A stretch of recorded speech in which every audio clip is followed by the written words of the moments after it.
നമ്മളിങ്ങനെ ഒരു യാത്ര ചെയ്യണം, അപ്പോൾ നമുക്ക് നിസ്കരിക്കണം. അങ്ങനെ റോഡ് സൈഡിലുള്ള നമ്മൾ നിസ്കാരം മിസ്സായി പോകും. അപ്പോൾ നമ്മൾ വണ്ടി നിർത്തി റോഡിന് തൊട്ടടുത്തുള്ള ഒരു വീട്ടിൽ ചെന്നു.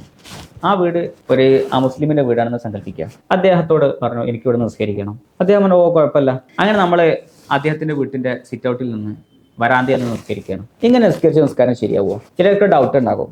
ഇപ്പം നമ്മൾ പറയാം ആ വീടിൻ്റെ സൈഡ് ഭാഗത്ത് ഒരു കൂട്ടിൽ ഒരു നായയുണ്ടെന്ന് വിചാരിക്കുക.